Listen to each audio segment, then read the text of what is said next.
ಕರ್ನಾಡಿನ ಸಮಸ್ತ ಭಾವಿ ವಕೀಲರಿಗೆ ಕಾಮಾದಿನಿಲ ಕಡೆ ನಮಸ್ತೆ ಆತ್ಮೀಯ ಸ್ನೇಹಿತರೆ. ನಾವು ಇಂದಿನ ತರಗತಿಯಲ್ಲಿ ಡಿ.ಪಿ. ಸಭೆ ಸಂಬಂಧಪಟ್ಟಂತೆ ಸಿಲೆಬಸ್ ಕಾಪಿಯನ್ನು ಸಂಪೂರ್ಣ ತಿಳ್ಕೊಂಡು ಬರೋಣ. KSL ಯೂನಿವರ್ಸಿಟಿ ಹುಬ್ಬಳ್ಳಿ ಅವರು ಪ್ರಿಸ್ಕ್ರೈಬ್ ಮಾಡಿರುವಂಥ ಸಿಲೆಬಸನ್ನು. ಸರ್, ಇದು ಕ್ಲಿನಿಕಲ್ ಕೋರ್ಸಾ ಅಥವಾ ಇದನ್ನು ಎಕ್ಸಾಮಲ್ಲಿ ಬರೀಬೇಕಾ, ಯಾವ ರೀತಿ ಒಂದು ಡೌಟ್ ಇರ್ತದೆ ಆತ್ಮೀಯ ಸ್ನೇಹಿತರೆ. ಅದೆಲ್ಲನೂ ಕೂಡ ಇದರ ತರಗತಿಯಲ್ಲಿ ಡೀಟೇಲ್ ತಿಳಿಸ್ಕೊಡ್ತೀನಿ ಒನ್ ಬೈ ಒನ್ನು. ನೋಡಿ ಆತ್ಮೀಯ ಸ್ನೇಹಿತರೆ, ನಾನು ಕೊಟ್ಟಿರುವಂಥ ಸ್ಲೈಡ್ ನಿಮ್ಮೆಲ್ಲರಿಗೂ ಕೂಡ ಕ್ಲಿಯರಾಗಿ ಕಾಣಿಸ್ತೆ ಅಂತ ನಾನು ಭಾವಿಸಿದ್ದೇನೆ. ಸ್ವಲ್ಪ ವೆಯ್ಟ್ ಮಾಡಿ. ಆತ್ಮೀಯ ಸ್ನೇಹಿತರೆ ನೋಡಿ, ಇದನ್ನು ಸಿಂಪಲ್ಲಾಗಿ DPC ಅಂತ ಕರಿತೀವಿ ಶಾರ್ಟ್ಕಟ್ಟಾಗಿ.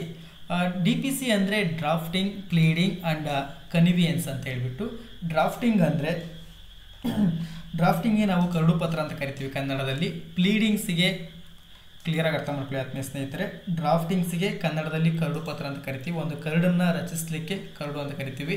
ಅದೇ ರೀತಿಯಾಗಿ ಪ್ಲೀಡಿಂಗಿಗೆ ನಾವು ವಾದ ಪತ್ರ ಅಂತ ಕರಿತೀವಿ. ಕನ್ವಿಯನ್ಸನ್ನು ಕನ್ನಡದಲ್ಲಿ ಹಸ್ತಾಂತರಣ ಪತ್ರ ಅಂತ ಕರಿತೀವಿ. ಕ್ಲಿಯರಾಗಿ ಅರ್ಥ ಮಾಡ್ಕೊಳ್ಳಿ, ತುಂಬ ಇಂಪಾರ್ಟೆಂಟ್ ಸಬ್ಜೆಕ್ಟು. ಫಸ್ಟ್ ಸಬ್ಜೆಕ್ಟ್ ನೇಮನ್ನು ತಿಳ್ಕೊಳ್ಳೋಣ. Drafting, pleading and conveyances. Clear ಅರ್ಥ ಮಾಡ್ಕೊಳ್ಳಿ. ಡ್ರಾಫ್ಟಿಂಗ್ ಅಂದರೆ ಕನ್ನಡದಲ್ಲಿ ಕರಡು ಪತ್ರ ಅಂತ ಕರಿತೀವಿ. ಪ್ಲೀಡಿಂಗ್ ಅಂದರೆ ವಾದಪತ್ರ ಅಂತ ಕರಿತೀವಿ. ಅದೇ ರೀತಿಯಾಗಿ ಕನ್ವಿಯನ್ಸಸ್ ಅಂದರೆ ಹಸ್ತಾಂತರಣ ಪತ್ರ ಅಂತ ಕರಿತೀವಿ. ಮುಂದುವರೆದು ಗಮನಿಸಿ ಏನನ್ನ ಅಳವಡಿಸಿದ್ದಾರೆ ಈ ಸಬ್ಜೆಕ್ಟಲ್ಲಿ. ನಾವು ಏನನ್ನ ಕಲಿಬೇಕು, ತುಂಬ ಅಂದರೆ ತುಂಬ ಇಂಪಾರ್ಟೆಂಟು. ನೀವೆಲ್ಲ ಫ್ಯೂಚರಲ್ಲಿ ಅಡ್ವೊಕೇಟ್ಸ್ ಆಗಿರಿದ್ದೀರಾ, ವಕೀಲರಾಗಿದ್ದೀರಾ, ಲಿಟಿಗೇಷನ್ಸಿಗೆ ಹೋಗ್ತಿರೋ ಸಂದರ್ಭದಲ್ಲಿ ನೀವು ಕೋರ್ಟಿಗೆ ಹೋಗ್ತೀರಾ ಸರ್, ನಾನು ಕೋರ್ಟಲ್ಲಿ ಪ್ರಾಕ್ಟೀಸ್ ಮಾಡ್ತೀನಿ ಅನ್ನೋರಿಗೆ, ಪ್ರತಿಯೊಬ್ಬ ಭಾವಿ ವಕೀಲರಿಗೆ ಅಥವಾ ಯುವ ವಕೀಲರಿಗೆ DPC subject must and should ಆಗಿ ಇದು ಗೊತ್ತಿರಲೇಬೇಕಾಗ್ತದೆ. ಇದನ್ನು ನೀವು ಚೆನ್ನಾಗಿ ಕಾಲೇಜಿನಲ್ಲೇ ಪ್ರಾಕ್ಟೀಸ್ ಮಾಡಿದ್ದೇ ಆಗಿದ್ದಲ್ಲಿ ಮುಂದೆ ಈಸಿ ವೇಯಲ್ಲಿ ಅರ್ಥ ಆಗ್ತದೆ ನಿಮಗೆ ಆತ್ಮೀಯ ಸ್ನೇಹಿತರೆ. ಇಲ್ಲಿ ನಿಮಗೆ ಒಂದು ಸಿಂಪಲ್ ಫಾರ್ಮುಲಾ ಕಲಿಸ್ಕೊಡ್ತಾರೆ, ಯಾವ ರೀತಿ ಇರ್ತದೆ. ವಾದಪತ್ರ ಅಂದರೆ ಏನು, ಪ್ರತಿವಾದ ಪತ್ರ ಅಂದರೆ ಏನು, ಕ್ರಯ ಪತ್ರ ಅಂದರೆ ಏನು, ಶುದ್ಧ ಕ್ರಯ ಅಂದರೆ ಏನು, ಪವರ್ ಆಫ್ ಅಟಾರ್ನಿ ಅಂದರೆ ಏನು, ವಾದಪತ್ರ ಅಂದರೆ ಏನು, ವಿಲ್ ಅಂದರೆ ಏನು, ಅದನ್ನ ಯಾವ ರೀತಿಯಾಗಿ ಬರೀಬೇಕು, ಯಾವ ರೀತಿಯಾಗಿ ರಚನೆ ಮಾಡಬೇಕು ಎಂಬುದೇ DPC. ಅರ್ಥ ಆಗಿದೆ ಅಂತ ನಾನು ಭಾವಿಸ್ತೇನೆ ಆತ್ಮೀಯ ಸ್ನೇಹಿತರೆ. ಇನ್ನು ಡೀಟೇಲಾಗಿ ನೋಡೋದಾದರೆ ಕೋರ್ಸ್ ಕಂಟೆಂಟ್ಸನ್ನು ನೋಡಿ. General principles of drafting and relevant substantive rules. ಕ್ಲಿಯರಾಗಿ ಅರ್ಥ ಮಾಡ್ಕೊಳ್ಳಿ. General principles of drafting and relevant substantive rules. ಪ್ಲೀಡಿಂಗ್ಸಿಗೆ ಸಂಬಂಧಪಟ್ಟಂತೆ ಮತ್ತು ಡ್ರಾಫ್ಟಿಂಗಿಗೆ ಸಂಬಂಧಪಟ್ಟಂತೆ ಕೆಲವೊಂದು ಮೂಲಭೂತ ನಿಯಮಗಳನ್ನು ಅಥವಾ ಸಾಮಾನ್ಯ ತತ್ವಗಳನ್ನು ತಿಳ್ಕೊಬೇಕಾಗ್ತದೆ. ಅದು ಸಂಬಂಧಪಟ್ಟಂತೆ ಸಬ್ಸ್ಟೆಂಟಿವ್ ರೂಲ್ಸ್, ಕೆಲವೊಂದು ನಿಯಮಗಳನ್ನು ಕೂಡ ತಿಳ್ಕೊಬೇಕಾಗ್ತದೆ ಆತ್ಮೀಯ ಸ್ನೇಹಿತರೆ. ಅದೇ ರೀತಿಯಾಗಿ ಪ್ಲೀಡಿಂಗ್ಸ್, ಕ್ಲಿಯರಾಗಿ ಅರ್ಥ ಮಾಡ್ಕೊಳ್ಳಿ. ಪ್ಲೀಡಿಂಗ್ಸ್ ಮೀನ್ಸ್ ವಾದಪತ್ರ. ವಾದಪತ್ರದಲ್ಲಿ ಸಿವಿಲ್ ನೇಚರ್ಗೆ ಸಂಬಂಧಪಟ್ಟಂತೆ, ಸಿವಿಲ್ ದಾವೆಗಳಿಗೆ ಸಂಬಂಧಪಟ್ಟಂತೆ ಪ್ಲೈಂಟ್ ಹಂಗಂದರೆ ಏನು, ರಿಟರ್ನ್ ಸ್ಟೇಟ್ಮೆಂಟ್ ಅಂದರೆ ಏನು, ವಾದಪತ್ರ ಅಂದರೆ ಏನು, ಪ್ರತಿವಾದ ಪತ್ರ ಅಂದರೆ ಏನು, ಇಂಟರ್ಲೊಕೇಟರಿ ಅಪ್ಲಿಕೇಶನ್ಸ್ ಮಧ್ಯಂತರ ಅರ್ಜಿ ಅಂತ ಕರಿತೀವಿ ಕನ್ನಡದಲ್ಲಿ. ರಿಟರ್ನ್ ಸ್ಟೇಟ್ಮೆಂಟನ್ನು ಕನ್ನಡದಲ್ಲಿ ಪ್ರತಿವಾದ ಪತ್ರ ಅಂತ ಕರಿತೀವಿ. ಇಂಟರ್ಲೊಕೇಟರಿ ಅಪ್ಲಿಕೇಶನ್ಸನ್ನು ಮಧ್ಯಂತರ ಅರ್ಜಿ ಅಂತ ಕರಿತೀವಿ ಆತ್ಮೀಯ ಸ್ನೇಹಿತರೆ. ಒರಿಜಿನಲ್ ಪಿಟಿಷನ್ಸ್ ಇದನ್ನು ಮೂಲ ಅರ್ಜಿ ಅಂತ ಕರಿತೀವಿ ಆತ್ಮೀಯ ಸ್ನೇಹಿತರೆ. ಅಫಿಡವಿಟ್ ಇರ್ಬೋದು, ಶಪಥ ಪತ್ರ ಅಥವಾ ಪ್ರಮಾಣ ಪತ್ರ ಬಗ್ಗೆ ತಿಳಿಸ್ಕೊಡ್ತೀವಿ. ಅದೇ ರೀತಿಯಾಗಿ ಎಕ್ಸಿಕ್ಯೂಷನ್ಸ್ ಮೀನ್ಸ್ ಕನ್ನಡದಲ್ಲಿ ಅಮಲ್ ಜಾರಿ ಅರ್ಜಿ ಅಂತ ಕರಿತೀವಿ. ಅದೇ ರೀತಿಯಾಗಿ memorandum of appeal and revisions petitions under article 226 and article 32 of the constitutions of India. ಅದೇ ರೀತಿಯಾಗಿ ಮೆಮೊರಂಡಮ್ಗೆ ಸಂಬಂಧಪಟ್ಟಂತೆ ಅಪೀಲನ್ನು ತಿಳಿಸ್ಕೊಡ್ತೀವಿ. ಮೇಲ್ಮನವಿ ಇರ್ಬೋದು, ರಿವಿಷನ್ಸ್ ಪುನರಾವಲೋಕನ ಇರ್ಬೋದು, ಪುನರೀಕ್ಷಣೆ ಇರ್ಬೋದು. ಅದೇ ರೀತಿಯಾಗಿ ಅಂಡರ್ ಪೆಟಿಷನ್ಸ್ ಅಂಡರ್ ಆರ್ಟಿಕಲ್ 226 ಉಚ್ಚ ನ್ಯಾಯಾಲಯಕ್ಕೆ, ಅದೇ ರೀತಿಯಾಗಿ ಆರ್ಟಿಕಲ್ 32 ಸರ್ವೋಚ್ಚ ನ್ಯಾಯಾಲಯಕ್ಕೆ ಸಂಬಂಧಪಟ್ಟಂತೆ ಕೆಲವೊಂದು ಮೂಲಭೂತ ಹಕ್ಕುಗಳು ವೈಲೇಷನ್ ಆದಾಗ ಫಂಡಮೆಂಟಲ್ ಡ್ಯೂಟೀಸ್, ವಾರೆಂಟ್, ಇದು ನೀವು ರಿಟ್ಸ್ಗಳ ಬಗ್ಗೆ ಕೇಳಿದ್ದೀರಾ. ರಿಟ್ಸ್ಗಳು ಕೋವಾರೆಂಟ್ ಇರ್ಬೋದು, ABS ಕಾರ್ಪಸ್ ಇರ್ಬೋದು, ಸಶೂಷರಿ ಇರ್ಬೋದು, ಪ್ರೊಹಿಬಿಷನ್ಸ್ ಇರ್ಬೋದು. ಇದು ರಿಟ್ಸ್ಗಳಿಗೆ ಸಂಬಂಧಪಟ್ಟಂತೆ ಕೆಲವೊಂದು ಅರ್ಜಿಗಳನ್ನು, ನಮೂನೆಗಳನ್ನು ಅಥವಾ ಮಾದರಿಗಳನ್ನು ತಿಳಿಸ್ಕೊಡ್ತೀನಿ ಒನ್ ಬೈ ಒನ್ ಆತ್ಮೀಯ ಸ್ನೇಹಿತರೆ. ಅದೇ ರೀತಿಯಾಗಿ ಪ್ಲೀಡಿಂಗ್ಸಲ್ಲಿ ಕ್ರಿಮಿನಲ್, ಫಸ್ಟ್ ಒಂದು ಪ್ಲೀಡಿಂಗ್ಸಲ್ಲಿ ನಿಮಗೆ ಏನು ವಾದಪತ್ರ ಸಂಬಂಧಪಟ್ಟಂತೆ ಸಿವಿಲಲ್ಲಿ ಏನನ್ನ ಕಲಿಬೇಕು ನಿಮ್ಮ ಅಷ್ಟು ಚುಡ್ಡಾಗಿ ಅಂತ ಹೇಳಿಬಿಟ್ಟು ಫಸ್ಟಲ್ಲಿ ತಿಳಿಸ್ಕೊಟ್ಟಿದ್ದಾರೆ. ಅದೇ ರೀತಿಯಾಗಿ ಪ್ಲೀಡಿಂಗ್ಸಲ್ಲಿ ಏನು ವಾದಪತ್ರಕ್ಕೆ ಸಂಬಂಧಪಟ್ಟಂತೆ ಕ್ರಿಮಿನಲ್ಲಿಗೆ ಸಂಬಂಧಪಟ್ಟಂತೆ ಏನನ್ನು ಕಲಿಬೇಕು ಅಂದರೆ ಕಂಪ್ಲೇಂಟ್ ಅಂದರೆ ಏನು, criminal miscellaneous petitions, bail applications, memorandum to appeal and revisions. ದೂರು ಬಗ್ಗೆ ತಿಳ್ಕೊಳ್ತೀರಾ ಅಥವಾ ಕಂಪ್ಲೇಂಟ್ ಬಗ್ಗೆ ಗೊತ್ತಿದೆ ಅನ್ಸುತ್ತೆ ನಿಮಗೆ ಆಲ್ರೆಡಿ, FIR ಬಗ್ಗೆ. ಅದೇ ರೀತಿಯಾಗಿ ಕ್ರಿಮಿನಲ್ ಮಿಸ್ಲಿನಿಯಸ್ ಪೆಟಿಷನ್ಸ್ ಬಗ್ಗೆ ತಿಳಿಸ್ಕೊಡ್ತೀವಿ. ಅದೇ ರೀತಿಯಾಗಿ ಬೇಲ್ ಅಪ್ಲಿಕೇಶನ್ಸ್, ಒಬ್ಬ ವ್ಯಕ್ತಿ ಯಾವ ರೀತಿ ಬೇಲನ್ನು ತಗೊಳ್ಬೇಕು, ಬೇಲ್ ಅಂದರೆ ಏನು, ಬೇಲ್ ಬಾಂಡ್ ಅಂದರೆ ಏನು, ಶ್ಯೂರಿಟಿ ಅಂದರೆ ಏನು, ಅದೆಲ್ಲನೂ ಕೂಡ ಒನ್ ಬೈ ತಿಳಿಸ್ಕೊಟ್ಟು ಹೋಗ್ತೀವಿ ಆತ್ಮೀಯ ಸ್ನೇಹಿತರೆ. ಅದೇ ರೀತಿಯಾಗಿ ಮೆಮೊರಂಡಮ್ ಆಫ್ ಅಪೀಲ್ಗೆ ಸಂಬಂಧಪಟ್ಟಂತೆ ಮೇಲ್ಮನೆ ಯಾವ ರೀತಿ ಆಗ್ತಾರೆ, ಕ್ರಿಮಿನಲ್ ಯಾವ ರೀತಿಯಾಗಿ ಮೇಲ್ಮನವಿ ಇರ್ತದೆ, ರಿವಿಷನ್ಸ್ ಯಾವ ರೀತಿಯಾಗಿ ಪುನರ್ವಲೋಕನ ಅಥವಾ ಪುನರೀಕ್ಷಣೆ ಯಾವ ರೀತಿ ಮಾಡ್ತಾರೆ, ಸಿವಿಲಲ್ಲಿ ಯಾವ ರೀತಿ ಇರ್ತದೆ, ಕ್ರಿಮಿನಲ್ ಯಾವ ರೀತಿ ಇರ್ತದೆ ಎಂಬುದು ತಿಳಿಸ್ಕೊಡ್ತೀವಿ ಆತ್ಮೀಯ ಸ್ನೇಹಿತರೆ. ಮುಂದುವರೆದು ಗಮನಿಸಿ.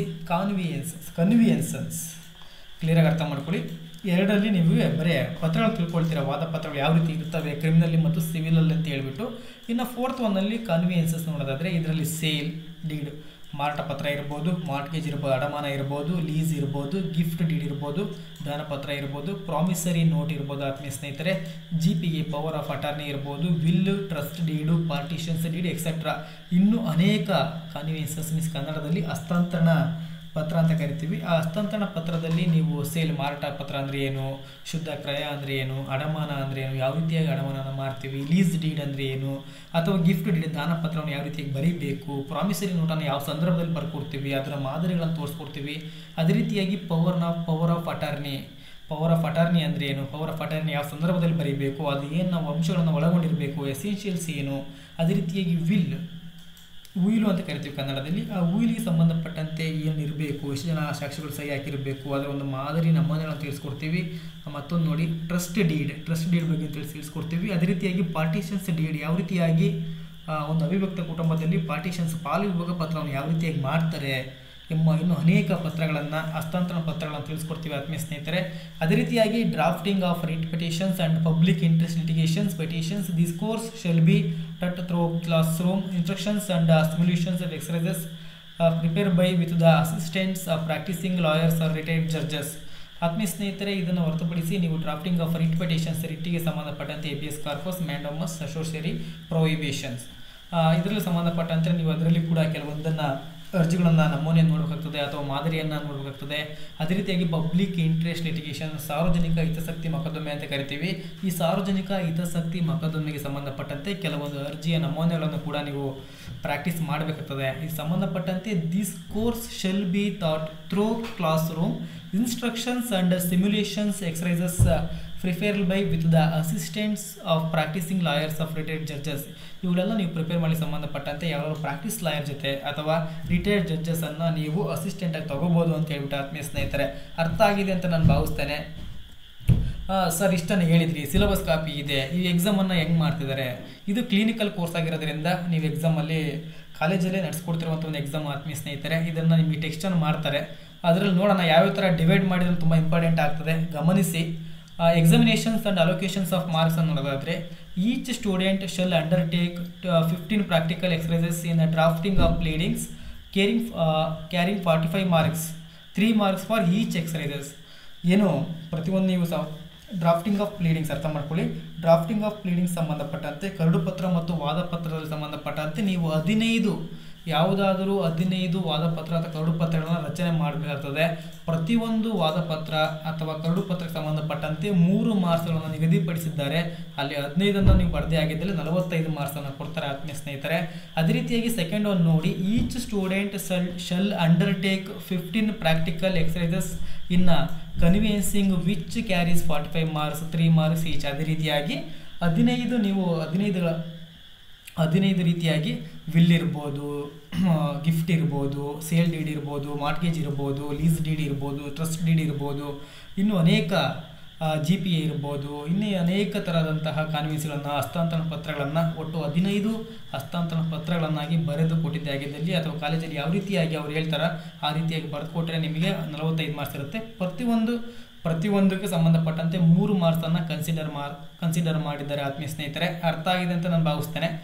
ಸರ್ 90 ಮಾರ್ಕ್ಸ್ ಆಯಿತು, ಇನ್ನು 10 ಮಾರ್ಕ್ಸ್ ಎಲ್ಲೋಯಿತು ನೋಡೋದಾದರೆ the above mentioned draftings, pleadings and convincing exercises shall be in the handwriting of the students on one side the bond size papers. The papers shall be bound accompanied by the certificate signed by the course teacher and the principal to the effect that it is a bona fide work of the concerned candidate.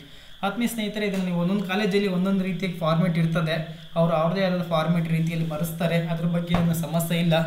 ಮುಂದುವರೆದು ಗಮನಿಸಿ. The cover shell indicate the name of the examinations. ಆ examinations ಇರ್ತದೆ, subject, seat number and the centre of the code ಇವನ್ನೆಲ್ಲ ಕೂಡ mention ಮಾಡಬೇಕಾಗ್ತದೆ. ಅದೇ ರೀತಿಯಾಗಿ there shall be contents ಪೇಜನ್ನು ಒಳಗೊಂಡಿರ್ತದೆ. At the end of the semester, ಈ ಸೆಮಿಸ್ಟರ್ ಕೊನೆಗೊಳ್ಳೋದ್ರಲ್ಲಿ ಏನು ನೀವು 5th ಸೆಮಿಸ್ಟರ್ ಸ್ಟಡಿ ಮಾಡ್ತಿರೋಂಥ ವಿದ್ಯಾರ್ಥಿಗಳಿಗೆ ಅಳವಡಿಸಿರೋ ಸಬ್ಜೆಕ್ಟ್ ಇದು DPC ಸಬ್ಜೆಕ್ಟ್ ಬಂದುಬಿಟ್ಟು ಆ ಸಬ್ಜೆಕ್ಟಲ್ಲಿ ಯಾವ ಸೆಮಿಸ್ಟ್ರಲ್ಲಿ ಯಾವ ಸಂದರ್ಭದಲ್ಲಿ ನಿಮಗೆ 10 ಮಾರ್ಕ್ಸಿಗೆ ಈಗಾಗಲೇ 45 ಮಾರ್ಕ್ಸಿಗೆ ನೀವು ಪ್ಲೀಡಿಂಗ್ಸನ್ನು ಮತ್ತು ಕನ್ವಿನ್ಸೀಸನ್ನು ಬರೆದಿದ್ದೀರಾ. ಇನ್ನು 10 ಮಾರ್ಕ್ಸ್ ಇದೆ, 90 ಮಾರ್ಕ್ಸ್ ಕವರ್ ಆಯ್ತು ಸರ್. ಇನ್ನು 10 ಮಾರ್ಕ್ಸ್ ಎಲ್ಲೋಯ್ತು ಅಂದರೆ ಇನ್ನು 10 ಮಾರ್ಕ್ಸ್ ವೈವ ಇರ್ತದೆ. ನಿಮಗೆ ಕ್ಲಿಯರಾಗಿ ಅರ್ಥ ಮಾಡ್ಕೊಳ್ಳಿ. At the end of the semester the student shell appear for viva which shell carry 10 marks. Viva ಸಂದರ್ಭದಲ್ಲಿ ನಿಮಗೆ 10 ಮಾರ್ಕ್ಸನ್ನು ಕೇಳ್ತಾರೆ. ವಾದಪತ್ರ ಅಂದರೆ ಏನು, ಅಥವಾ ವಿಲ್ ಅಂದರೆ ಏನು, ಸೇಲ್ ಡೀಡನ್ನು ಯಾವ ಸಂದರ್ಭದಲ್ಲಿ ಮಾಡ್ತೀವಿ, ವಾದಪತ್ರ ಯಾವ CPC ಆರ್ಡರಲ್ಲಿ ಹಾಕ್ತಾರೆ, ಅದೇ ರೀತಿ ಪ್ರತಿವಾದ ಪತ್ರ CPCಯಲ್ಲಿ ಯಾವ ಆರ್ಡರು ಯಾವ ರೂಲಲ್ಲಿ ನೀವು ಅಪ್ಲೈ ಮಾಡ್ತೀರಾ, ಇದೇ ರೀತಿಯಾಗಿ ಕ್ರಿಮಿನಲ್ ಬರೋದಾದರೆ ಬೇಲ್ ಅಪ್ಲಿಕೇಶನ್ಸ್ ಯಾವ ಸೆಕ್ಷನಲ್ಲಿ ಅಂಡರಲ್ಲಿ ಹಾಕ್ತೀರಾ, ಆಂಟಿಸಿಪೇಟರಿ ಬೇಲ್ ಯಾವ ಅಪ್ಲಿಕೇಶನ್ಸಲ್ಲಿ ಹಾಕ್ತೀರಾ, ಇದೇ ರೀತಿಯಾಗಿ ನಿಮಗೆ ಸಿಂಪಲಾಗಿ ಕೇಳ್ತಾನೆ 10 ಮಾರ್ಕ್ಸಿಗೆ.